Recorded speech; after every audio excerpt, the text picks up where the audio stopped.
ես կարծում եմ, որ շատ նիհար եմ ու կոմպլեքսավորվում եմ, օրինակ կարճ շրջազգեստ հագնելուց։ Փաստորեն հանրային արձագանքներն են բերել այդ կոմպլեքսին։ Ինչ որ խնդիր կա, հա, որ սենց նիհարել ես, շատ ես գեշացել։ Անկեղծ ուզում եմ մի բան վերցնեմ, սենց տամ այդ մարդու գլխին։ Կողակիցս արգելել է բոլորին խոսալ իմ քաշի մասին։ Շուրթեր չես լցրել, ձգումներ չես արել, քիթ չես վիրահատել։ Այդ ամեն ինչի մոդան կանցնի, իսկ իրանք տենց կմնան, սենց։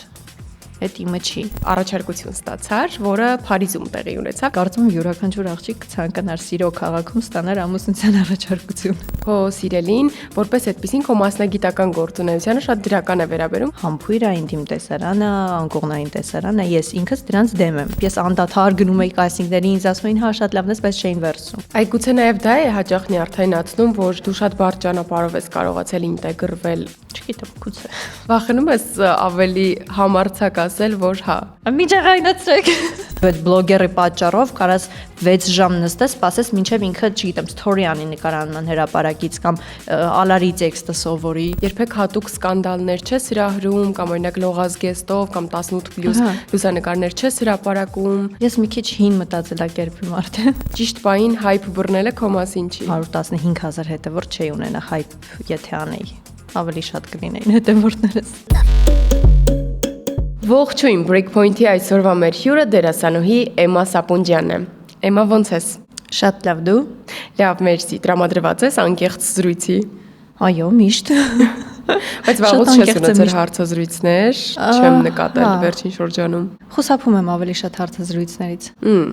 Հեսա դա կհասկանանք թե ինչու, բայց մինչ այդ առաջարկում եմ քեզ ավելի լավ ճանաչենք, քո իսկ մտերիմ մարդկանց միջոցով, տեսնենք ինչ հետաքրքիր դեպքեր կարող է պատահած լինեն քեզ հետ։ Առաջարկում եմ ինչ-որ մեկին զանգենք քո գործընկերներից կամ ընկերներից եւ թող ինչ-որ հավես բան պատմի քո մասին։ Կարող ենք զանգել Նոնային Սաֆարյան, բայց կարծում եմ իր հետ կատարված ու իմ հետ կատարված դեպքերը մի փոքր եթերային չեն, բայց մենք հենց այսպիսի պատմություններ ենք փնտրում։ Հուսով եմ Նոնան ինչ-որ բան կհիշի։ Նոնայի հետ աշխատել եք հեռուստասերիալում։ Այո, Ծով աչքերի պատճառով հեռուստասերիալում քույրեր էինք, ովքեր ատում էին իրար, այսինքն իմ կերպարն էր ավելի շատ Նոնայի կերպարին ատում, բայց իրականում մենք շատ մտերմացանք նկարահանումների ընթացքում, դրա համար հիմա զանգենք Նոնային։ Ալո։ Սիրելիս, ողջույն։ Ողջույն։ Ո՞նց ես։ Լավ, դու։ Լավ։ Ուրեմն ես եկել եմ հաղորդման հյուր ու հաղորդավարուհին ուզում է քեզ հարցաքննի, հեռախոսը փոխանցում եմ իրան։ Նոնա ջան, բարև ձեզ։ Բարև ձեզ։ Նոնա ջան, մենք ուզում ենք Էմմայի մասին բացահայտումներ անել ու մեզ հուշեց, որ դուք գիտեք իր մասին ինչ-որ հետաքրքիր տեղեկություններ, որ պատահել են Էմմայի հետ, կարող եք հիշել ինչ-որ մի բան։ Ոյ, այնքան բան է պատահել։ Ամենազավեշտալիներից սկսեք։ Ամենավատ հիշողություն ունեցող մարդուն եք հարցնում, բայց հիմա փորձեմ հիշել։ Էմման գիտի ում է զանգել, որ ոչ մի բան չհիշեք։ Ես ու Էմման, որ միասին էինք լինում, միշտ ինչ-որ զավեշտալի իրավիճակներում էինք հայտնվում, բայց մեկը Էմման մեզ փրկում էր, օրինակ երբ որ Եգիպտոսում նկարահանումների էինք, անընդհատ ինչ-որ մեկը կամ ինչ-որ բան էինք կորցնում, կամ մոլորվում էինք ու Էմման գալիս էր վերջին փրկության։ Ինչ էր բայց անում, ո՞նց էր փրկում։ Օրինակ ես ու խաղընկերուհիս ստանում էինք ճամպրուկները ինչ-որտեղ դնում, հետո անցնում էր մի ժամ, Էմման գալիս էր ասում էր՝ «Ուր է ձեր ճամպրուկները, ուր եք դրել»։ Պարզվում էր, որ եթե ինքը չգար, մեր ճամպրուկները ինչ-որ օտարերկրացիներ իրենց հետ Եգիպտոսից տանում էին ուրիշ երկիր։ Արդեն բարձում էին տանելու։ Մեծ քրոջ դերն էր էլի այստեղ էլ տանում։ Գալիս էր ասում էր՝ «Տանում են, նայեք, ինչ եք անում, ուր եք դրել»։ Պարզվում էր բերում էինք ընդունարանում, սխալտեղ ուրիշ իրերի հետ գնում։ Մեկը գալիս էր ասում էր՝ «Ազնագիրս եմ կոծրել, Էմման էր ինչ-որ հարցում բա»։ Շտապ օգնության պես։ Այո։ Հետո մի օր շատ ծիծաղելի բան կա, այստեղ չգիտեմ ում արածն է ավելի զավեշտալի, բայց իրավիճակն է շատ ծիծաղելի։ Նկարահանվում ենք, լողավազանի մեջ ենք, էլի Եգիպտոսում։ Մեկ էլ սենց վեր կացա, ասեցի՝ «Ժողովուրդ, ջրից սխտորի հոտակ»։ Մեկ էլ Էմման ասում, նոնա գժվել ես ճաշարանի կողքին ենք ուղղակի։ Մի խոսքով միշտ փորձում էր կարգավորել, ճիշտ հուշումներ տալ։ Այնպիսի մարդ է, որ կարող է շուրջ բոլորը չնայի, բայց ինքը ամեն ինչ նկատում է, նույնիսկ աչքերը փակ ժամանակ, անկեղծ։ Ինքը փակ կարող է աչք կպնի միտեղ քնի, ինքը գիտի, չգիտեմ, 3 դուռ այն կողմ ինչ է կատարվում։ Չգիտեմ։ Հետաքրքիր է։ Տեսնենք այսօր ինչ բացահայտումներ կանենք։ Ով նեղացեց, ով մանիպուլացրեց նույնիսկ։ Այս բարդ բաներ եք ասում հաղորդման Սխալ բաներ ասում։ Սխալ բաներ, հա։ Այո, ինքը ամեն ինչ զգում է, իրեն հնարավոր չի ստուտել։ Հասկացա։ Շատ հետաքրքիր է, կարծում եմ կբավարարվենք այսքանով։ Շարունակությունը արդեն, այո, Էմայի հետ կբացահայտենք։ Լավ, վերադառնանք մեր նախորդ հարցին, քանի որ նշեցիր, որ հարցազրույցները այդքան չես սիրում, խուսափում ես, ու որքան էլ արդեն մի քանի տարի է ինչ էկրաններին ես, մարդիկ քեզ տեսնում են հեռուստանախագծերում, բայց որպես այդպեսին, որքանով նաև ես եմ նկատել, փակ մարդ ես, ու հատուկ ինչ-որ մի բան չես անում, որ քո մասին խոսեն։ Ինչու է այդպես ստացվել։ Կարծում եմ հիմնական պատճառը այն է, որ ես այս մասնագիտությունը ընտրել եմ այն ժամանակ, երբ հարցազրույցները դեռ այդքան զարգացած չէին, սոցիալական հարթակները զարգացած չէին ու ես ընտրել եմ զուտ սիրելու հետևանքով։ Ես ուզում էի դառնալ դերասան լինելու համար, ոչ թե որ PR անեմ,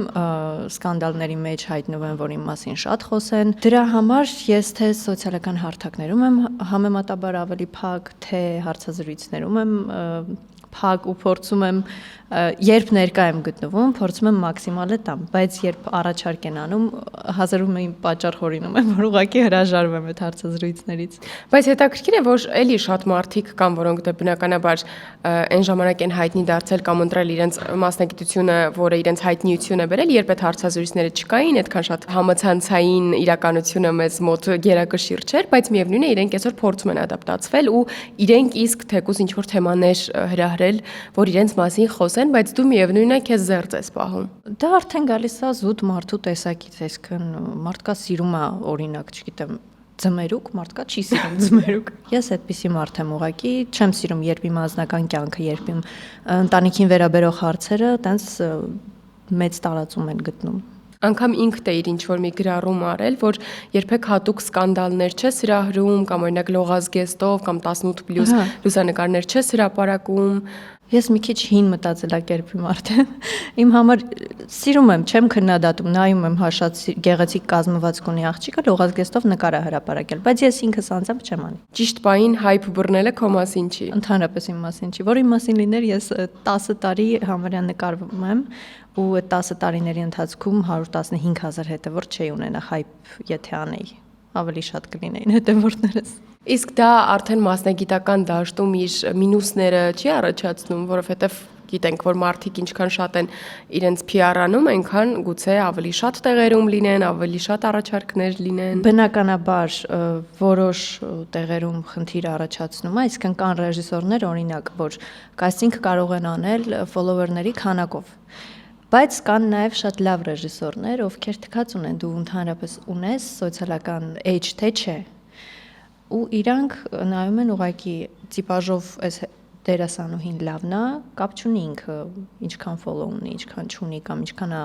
այս պահին խոսացվող երկրում։ Ինքը վերցնում է քեզ, որովհետև գիտի, որ դու լավ դերասան ես ու հաստատ կերպարը պրավալի չես տա։ Մարդիկ երկար ժամանակ քննարկում էին քո սիրելի ունենալ չունենալու փաստին, բայց դու միևնույն է չէիր բարձրաձայնում այդ մասին, մինչև որ ինքդ հրապարակում արեցիր, երբ արդեն նշանադրության առաջարկություն ստացար, որը Փարիզում տեղի ունեցավ։ Եթե դեմ չես, պատմենք այս պատմությունը, ինչպիսին էր այդ առաջարկությունը քեզ համար, անակնկալ էր, թե արդեն իսկ նախապես գիտեիր, որ այդպիսի մի բան լինելու է։ Դե, ինչպես յուրաքանչյուր աղջկա մոտ, այդպես էլ իմ մոտ տենց ենթադրություններ կային, բայց քանի որ Փարիզում գտնվել է իմ կարելի ասել 30 տարվա երազանքներ ու ես չգիտես ինչի վստահ եմ որ ես նախորդ կյանքում եղել եմ ֆրանսիացի։ Մենք պլանավորում ենք որ պետքա գնանք ճամփորդության, իմ մտքով անցնում է որ կարա այդպես բան լինի, բայց երբ ես հասնում եմ Ֆրանսիա, այնքան այդ էմոցիաներս իմ մեջ sense տակնու վրա է լինում, որ ես մոռանում եմ այդ ամեն ինչի մասին ու որ գնում ենք Փարիզ, այդպես մի հատ հատված կա, հենց երեք մեր ընկերուհիներիցս մեկի հետ ենք խոսում, որ շենքա քայլում ես, sense ոչ մի բան չկա, ուղղակի հա շենքա քայլում է ու հենց պտտվում ես դիմաց այդ մի անգամից Էֆելյան աշտարակն է։ Այդ հատվածը որ գնացի, sense պտտվեցի ու այդ Էֆելյանը տեսա, մի անգամից սկսեցի եմ որ լացել այդ էմոցիաներից բանից, պլյուս մի հատ էլ այդ ամեն ինչին գումարվեց ամուսնության առաջարկը ու չեմ կարող ասեմ թե ինչ կատարվեց, շատ ուրախ էի, շատ երջանիկ էի, որովհետև իրականում կարծում եմ յուրաքանչյուր աղջիկ կցանկանար սիրո քաղաքում ստանալ ամուսնության առաջարկություն։ Իսկ ինչպես որոշեցիր արդեն այդ հրապարակումը անել, դա արդեն հստակ էր քեզ մոտ թե էլի երկմտում էիր անել թե ոչ։ Չէ, եթե անկեղծ լինեմ, ես դրանից առաջ եմ հրապարակումներ արել սիրելիս հետ, այսինքն գաղտնի տենց բան չի եղել։ Հա, հաջողված բայց ինչ շրջան կար չէ որ չէիր հստակ նշում։ Հա, անձնական կյանքի մասին ինչ որ բան։ Փորձել եմ հա ավելի փակ լինել։ Հետո սկսեցի տենց քիչ-քիչ նկարներ տեղադրել։ Այդ է ուզում հասկանալ, ոնց քեզ մոտ այդ փոփոխությունը եկավ։ Անկեղծ չեմ կարող ասեմ, ինչից ելնելով եմ այդ որոշումը կայացրել, ուղղակի այդպես ստացվեց, որ ինչ որ սիրուն հաջողված նկար եղավ, հետո անընդհատ սկսում ենք տարբեր տեղեր միջոցառումների գնալ կարևոր ու տենց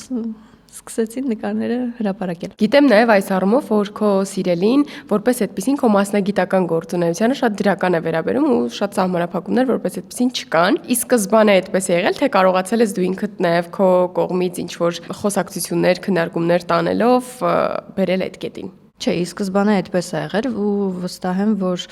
բոլոր կայացած հասուն մարդկանց մտածելակերպը նույնն է։ Նրանք չեն ցանկանա, որ իրանց կողքի մարդը ուղղակի անգործ լինի։ Կապ չունի, եթե ինքը քեզ սիրել է ու դու դերասան ես եղել, ուրեմն դու պետք է շարունակես քո դերասանի կարիերան։ Ուրիշ հարց, եթե դու չուզենաս, բայց մի փոքր կարծում եմ սխալ է, որ կարող ամուսինը նշանած է կամ ընկերը ասի, մինչև հիմա դերասան էիր, ինձ հանդիպելուց հետո էլ դերասան չես։ Ինքս ասեմ, որ նախ իմ համար կան չէր մեր մասնագիտության մեջ, համբույրը, ինտիմ տեսարանը, անկողնային տեսարանը, ես ինքս դրանց դեմ եմ։ Բնական է, որ մնաց այդ մարդը դեմ չլինի։ Էդ էլ է, էլի ադեկվատության ինչ-որ բան է, էլի, չգիտեմ, Շատ դերասաններ կան, որ այստեղ ասում են դա պրոֆեսիոնալ լինել չլինելու մասին է։ Թեկուզ ես ոչ պրոֆեսիոնալ եմ, օքեյ, թող այդպես լինի։ Ես ով եմ։ Իրանք բոլորը պրոֆեսիոնալ են, ովքեր համբուրվում են, ես չէ։ Ոչինչ, թող այդպես։ Չկա դրանով չի որոշվում պրոֆեսիոնալիզմը։ Եթե համբուրվում ես ու չես համբուրվում, դա պրոֆեսիոնալիզմ չի։ Չգիտեմ, փողոցից մեկին բեր, ասա համբուրվի, ինքը համբուրվեց, վсё, բրավո, դու պրոֆեսիոնալ դերասան ես, չէ։ Այդ ով որոշեց, ով դրեց այդ ստանդարտները։ Դու կարող ես պրոֆեսիոնալ լինել այլ կերպարում, որտեղ պետք չի համբուրվես։ Այսինքն այս առումով դու նաև քո դերերը շատ զգուշությամբ ես ընտրում։ Այո, ես մի անգամից հարցնում եմ համբույրի տեսարան կա։ Շնորհակալություն, չեմ խաղում։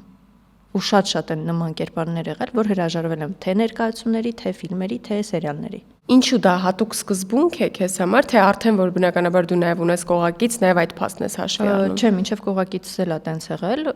ուղղակի հաճելի չի, տհաճ է։ Երբ համբուրվում ես, պետքա զգացմունք ունենաս այդ մարդու նկատմամբ։ Իսկ այս առումով մասնագիտական աշխատանքը տուժում է։ Հնարավոր է որ կարող է տուժի, բայց ես էլի աշխատել եմ այնպիսի ռեժիսորների հետ, ովքեր ուզեցել են, որ ես նկարահանվեմ իրենց մոտ, ասել են կա համբույրի տեսարան, ասել եմ ես չեմ խաղում, ասել են օքեյ, իմիտացիա կանենք։ Այսինքն համբույր չի եղել, ուղղակի ռակուրսը այնպես է դրված եղել, որ հեռուստադիտողը մտածի, որ դա համբույր է, օրինակ բերեմ արյունոտ խաղադրույքը։ Դու մի քանի տարի է ինչ նկարահանվում ես տարբեր նախագծերում, հեռուստասերիալներում, եւ քո գրեթե բոլոր կերպարները շատ այսպես ընդգծված բնավորությամբ, մի փոքր բացասական երանգով կերպարներ են։ Ինքդ ես ուզում, որ այդպիսին լինեն կերպարները, թե նաեւ քեզ չեն դիտարկում հենց հերոսուհու դրական գլխավոր կերպար։ Մեծ մասը առաջարկների, որ ստանում եմ, լինում են այդպիսի կերպարներ ու ես շատ եմ սիրում, որովհետև ես ինքս բնույթով այդպիսին եմ։ Շատ կռվարար եմ, կարամ մի անգամից sense բռնկվեմ, գորգռամ, չգիտեմ ինչ անեմ, այսինքն բացասական չեմ, լավն եմ, բարի եմ, բայց շատ տենց ինչ-որ խարակտերնի բաներ կա իմ մեջ, բայց հիմա արդեն փորձում եմ մի փոքր շեղվել Բայց այդ առումով այդ կարծրատիպն է աշխատում ռեժիսորների մոտ, որ իրենք դերասանին կոնկրետ մի ուղղությամբ են դիտարկում միշտ։ Ես իմ վրա օրինակը բերելով ասեմ, որ իմ բախտը որոշ չափով բերել է, որ ես միայն այդ տեսակի կերպարներ չեմ խաղացել։ Ես խաղացել եմ նաև տենց բարի, պուպսիկ, ինչ-որ հերոսուհիներ, հա։ Բայց երևի քիչ են եղել։ Համեմատած, հա, բացասական չասենք, խարակտերնի ասենք, խարակտերնի կերպարներին նրանք ավելի քիչ են ու այդքան էլ հիշվող չեն։ Էդ է կարծում եմ։ Զուգահեռ այստեղ նաև ուզում եմ ընդգծել եմ փաստը, որ վերջին տարիներին շատ գալիս են նոր դերասաններ, նորեկներ, ովքեր միանգամից ստանում են գլխավոր կերպար, հերոսուհի են խաղում, ու այս առումով քո վերաբերմունքն ինչպիսին է, երբեմն այդ մասնագիտական խանդը չի առաջանում, որ դու երկար տարիներ օրինակ արդեն էկրաններին ես եւ քեզ այդ կերպարը չեն առաջարկում, բայց նոր եկող մարդկանց առաջարկում են։ Չէ, բացարձակ։ Կա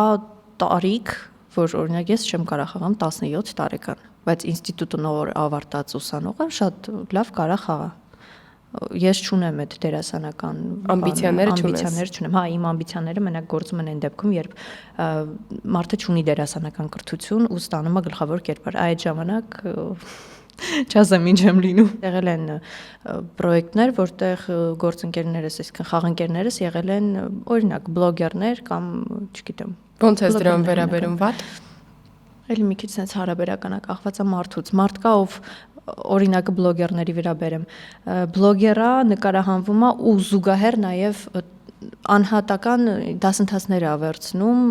դերասանական արվեստի հետ կապված։ Բայց արի ճիշտը խոսենք, սովորաբար քչերն են վերցնում այդ դերասանական կուրսերը։ Այդ մարդկանց շատ լավ են վերաբերվում, հայտնի են, տալիս են դերը եւ նրանք արդեն վերջ, նաեւ դերասան են դառնում։ Դա մի քիչ անգամից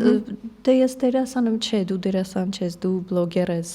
Մի քիչ անարդարության զգացողություն մի քիչ չէ, բավականին մեծ է այդ անարդարության զգացողությունը ու ոչ թե իմ համար, այլ այն ուսանողների, ովքեր ավարտել են թատերական ինստիտուտը ու նստած սպասում են մինչև իրանց դեր առաջարկեն ու էլի գործում է այդտեղ ֆոլոուները։ Այս մեկը 20,000 ունի, էսի 1000 չէ, լավ է սրան։ Բայց կապ չունի, որ դու այդ բլոգերի պատճառով կարաս 6 ժամ նստես, սպասես մինչև ինքը, չգիտեմ, story անի նկարանման հրապարակից կամ ալարի տեքստը սովորի։ Մի ջղայնացրեք։ Դա քեզ շատ ջղայնացնում է, որովհետև դու ինքդ ես հենց այդ դժվար ճանապարհով առաջի։ Չէ, որովհետև ես ինքս ինձ համարում եմ պրոֆեսիոնալ դերասան, ես երբեք չեմ ուշանում նկարահանումներից, միշտ տեքստերս սովորած անգիր գնում եմ, եթե ինչ-որ խնդիր է լինում, ես ռեժիսորի հետ ուզում եմ հասկանամ ինչի սենց, ինչին է, իսկ բլոգերը գալիս է, երեխեք, ես եկել եմ նկարահանման, տեսեք, սա իմ գործընկերն է, իրանք գալիս են story անելու համար, իրանք այդ չեն սիրում։ Իսկ այն մարդիկ, ովքեր ընտրել են դերասանի մասնագիտությունը սովորել են, ավարտել են, իրանք սիրում են, սիրով են անում։ Իրանք գնում են կաստինգների, իրանք ինչ-որ մի փորձության միջով անցնելով են գալիս հասնում այդ նկարանման հրապարակը։ Հա, ես էլ եմ այդտենց եղել անկեղծ, ես այնքան կաստինգների եմ իմ կյանքի ընթացքում մասնակցել ու հիմա էլ ես որ իմանում եմ կաստինգը, ես չեմ ասում, դե ես դերասան եմ, թող ինձ ճանաչեն։ Չէ, եթե գրած է ուղարկեք ձեր նկարը, ձեր մասին պատմող ինչ-որ բան, ես ուղարկում եմ, որովհետև հնարավոր է այդ ռեժիսորը ինձ չգիտի։ Այ գուցե նաև դա է հաճախ նյարդայնացնում, որ դու շատ բարդ ճանապարհով ես կարողացել ինտեգրվել դերասանական ոլորտ, իսկ հիմա ամեն ինչ շատ ավելի հեշտ է, շատ ավելի արագ են թեկուզ հենց գլխավոր կերպարներ ստանում, գուցե նաև այդ փաստը կա։ Չգիտեմ, գուցե։ Վախենում ես ավելի համարձակ ասել, որ հա, գուցե դա քեզ Չէ, չեմ վախենում, որովհետև ես վստահ չեմ, որ այդ ավելի շատ բան է։ Դա կարող էր լիներ օրինակ 15-16 թվին, երբ ես անդադար գնում էի կաստինգների, ինձ ասում էին, հա, շատ լավն ես, բայց չէին վերցնում։ Այդ ժամանակ կնյարդայնանայի հենց այդ փաստից, որ ես այդքան տանջվում եմ, բայց ինչ որ մի բլոգեր story նկարելով գնում է։ Բայց հիմա այդ իմ վրա այդքան էլ մեծ բան չի անում։ Գալով էլի քո կերպարին, ինքդ հաճախ նշել ես, որ չես սիրում շատ կիսաշրջազգեստ հագնել, շորտեր հագնել, եւ ավելի շատ այդ մասին քեզ հուշում են քո կողքի մարդիկ, ընկերները, գուցե ընտանիքի անդամները, անգամ տատիկը դեր քեզ ասում, որ ինչու չես հագնում կարճ ինչ որ հագուստ, ինչով է դա պայմանավորված, որովհետեւ սովորաբար հակառակն է լինում։ Մենք ուզում ենք հագնել, բայց կողքի մարդիկ գուցե մեզ ինչ-որ դեպքերում սահմանափակեն։ Պայմանավորված է քաշի հետ։ Ես կարծում եմ, որ շատ նիհար եմ ու կոմպլեքսավորվում եմ, օրինակ կարճ շրջազգեստ հագնելուց, կիսաշրջազգեստ հագնելուց, կարծում եմ, որ ոտքերս շատ բարակ են։ Հետո տեսնում եմ, որ մի օր օրինակ հագնում եմ, ասում եմ, «Էս ինչ սիրուն է ոտքերդ», բան կարծում եմ, որ մարդկանց համար հենց այդ նիհարությունն է սիրուն, չգիտեմ։ Իմ աչքերում դեռ ես չունեմ այն քաշը, որի ժամանակ կարող եմ տենց ինձ լավ զգալ կարճ հագուստով։ Իսկ որտեղից է այդ կոմպլեքսը եկել։ Նիհարելուցս ես մի շրջան շատ նիհարեցի, անհասկանալի ինձ համար պատճառներով, այսինքն շոկոլադ սկսեցի չուտել, քչացնել ու շատ արագ նիհարեցի 12 կիլոգրամ միանգամից տենց իջավ քաշիցս ու նկարահանվում էի Սիրո թևեր սերիալում, որտեղ շատ վատ կերպար է ելի բացասական խաղում, կոմենտները առաջի անգամ հենց այդ սերիալում սկսեցի կարդալ, որ YouTube-ում կամ չգիտեմ որտեղ գրում էին ու հասկացա, որ մարդիկ ինչքան չար կարող են լինել։ Հնարավոր է այդ մարդը, որ նիհարել է, ինչ-որ խնդիր ունի, ես փարկասու չունեի։ Բայց ինչ է այդ մարդկանալ, փաստորեն հանրային արձագանքներն են բերել այդ կոմպլեքսին։ Այսինքն այդ կոմպլեքսը քո մեջ չի եղել, ուղղակի դու տեսել ես, որ մարդիկ վատ են վերաբերում։ Ես էլ էի նկատում, որ ես համեմատած գեղացել եմ, օրինակ անցած 3 ամիսները ու այդ պահին, որ նայում էի, հա, այն ժամանակ շատ սիրուն կազմվածք ունեի, դեմքս էլ էր շատ սիրուն, տենց թուշիկներով, բայց այդ շրջանում հասկացա, որ նիհարել եմ։ Ես էլի, հա, հնարավոր է այդ հանրային կարծիքն ազդել, որովհետև ինքս կասեի, դե հա, նիհարել եմ, ոչինչ կչաղանամ։ Բայց երբ տեսնում ես, որ ամեն սերիայի տակ քեզ մտնում գրում են, ես ինչ նիհարես, ես ինչ գեշ ես, արդեն անկախ քեզանից այդ ամեն ինչը քո մեջ մտնում է, որ հա, ճիշտ են ասում, բայց այդ մի քանի տարի առաջ էր, հիմա այդպես չի։ Բայց հիմա ամեն դեպքում այդ կոմպլեքսը դեռ կա։ Որոշ չափով ոտքերից հետ կապված է։ Այսինքն կոմպլեքս չի, ես էլ գիտեմ, որ դա գեղեցիկ չի։ Դա ասեն չասեն, ես էլ գիտեմ։ Բայց ինչից ես որոշել, որ ինչն է գեղ, այսինքն ո՞նց ենք մենք որոշում այդ գեղեցկության ստանդարտը։ Ամեն մեկն ունի իր ճաշակը, իմ ճաշակով օրինակ ավելի գեղեցիկ են, երբ ոտքերը տենց մի քիչ մուսիկներով են լինում։ Իսկ շրջապատի մարդիկ էս հարցում ինչպես են քեզ օգնում կամ հակառակը ավելի խորացնում այդ կոմպլեքսը, այսպես ասենք։ Միշտ ասում են, «Վայ, ես ինչ է, սենց նիհար»։ Այնքան որ հասել էր մի հատվածի, որ ասեցի, «Մի հատ է ասեիք, նենց կռիվ կանեմ ես սաղիդ հետ»։ Այս սովորաբար այդ կոմպլեքսները մեզ մոտ ձևավորում ու խորացնում են հենց մեր շրջապատի մարդիկ, երբ անընդհատ մատնանշում են դա։ Հացկեր, ինչի չես ուտում, չեն տալի հա տանը հաց, բան սենց ինչ-որ, ու ինչ-որ մարդիկ որոշել են, որ երբ գեր մարդ է, իրան չի կարելի ասել, որ ինքը գերա, որովհետև դե մենք տոլերանտ ազգ ենք, նիհարներին կարելի է, լոգիկան ուր է ուզում եմ հասկանամ, անդադար նիհարին ասել, որ ինչ-որ խնդիր կա, հա, որ սենց նիհարել ես, շատ ես գեշացե, անկեղծ ուզում եմ իմ վերցնեմ սստամ այդ մարդու գլխին։ Իսկ կողակիցդ այս հարցում ոնց է քեզ օգնում։ Կողակիցս արգելել է բոլորին խոսալ իմ քաշի մասին։ Մեր ընտանիքում էլ էին շատ խոսում, ասած սրանից հետո ոչ մեկ քաշի մասին չխոսա, բայց ինքը կողքից հացկեր։ Սենց շատ նուրբ զուտ հաց չես ուտում, ֆիքս քիչ եմ ուտում, հա։